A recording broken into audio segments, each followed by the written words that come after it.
آئیے ناظرین، اس وقت ایک بڑی خبر آ رہی ہے ریاست تلنگانہ کے حیدرآباد شہر سے۔ بڑی افسوسناک خبر ہے۔ حیدرآباد میں لگاتار ماحول کو خراب کیا جا رہا ہے۔ حیدرآباد میں ایک خبیث بھی رہتا ہے جس کا نام ہے راجہ سنگھ، جس نے پہلے بھی پیارے آقا محمد مصطفیٰ صلی اللہ علیہ وسلم کی شان میں گستاخی کر کے ماحول کو خراب کرنے کی کوشش کیا، لیکن ابھی یہ بڑی افسوسناک خبر آ رہی ہے کہ حیدرآباد کی 400 سالہ قدیم 400 سال ایئر اولڈ پرانی شاہی مسجد میں پوجا پاٹ کی گئی۔ جی ہاں، اور مورتی نصب کرنے کی کوشش کی گئی۔ 5 بکرے بھی وہاں کاٹے گئے، جس پر اب حالات خراب ہو گئے اور پورے علاقے میں سخت سیکورٹی لگا دی گئی ہے۔ حیدرآباد سے ہمارے رپورٹر عبداللطیف صدیقی نے بتایا کہ ایک گروپ 400 سال قدیم قطب شاہی مسجد کے احاطے میں گھسا، چھوٹی مندر کی تعمیر کی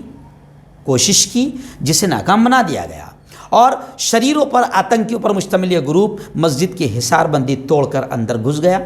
مورتی نصب کرتے ہوئے باقاعدہ پوجا کا آغاز کر دیا، اور 5 بکرے بھی وہاں پر کاٹے گئے۔ اس کے بعد پھر پورے علاقے میں ماحول خراب ہو گیا،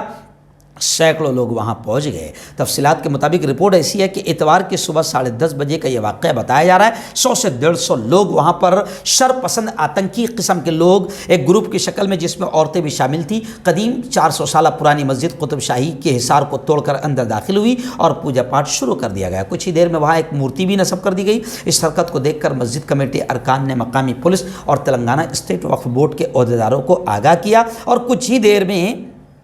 وہاں پولیس پہنچ گئی اور دونوں گروپس کے تصادم کو روک دیا۔ ایکچول میں یہ خبر اس اعتبار سے بھی بڑی عجیب ہے کہ حیدرآباد ایک پرانا شہر ہے جہاں پر 7 مسلم MLA ہیں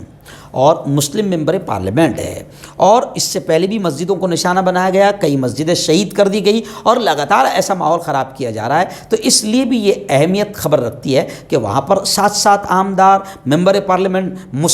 مسلمانوں کی کثیر تعداد، اور وہاں پر اگر اقلیتوں اور مسلمانوں کے ساتھ میں یہ معاملہ کیا جا رہا ہے تو پھر مسلم لیڈرشپ پر بھی سیدھا لوگ انگلیاں کھڑی کر رہے ہیں کہ اپنے آپ کو پورے ہندوستان کے مسلم لیڈر بتانے والے اور مسلم لیڈروں کا اور مسلم لیڈرشپ کا ایک بڑا گاؤں اور مسلم اکثریتی علاقہ حیدرآباد میں اگر اقلیتوں کے ساتھ میں یہ معاملہ کیا جا رہا ہے تو پھر ملک کے اور جگہ کے حالات کیسے ہوں گے؟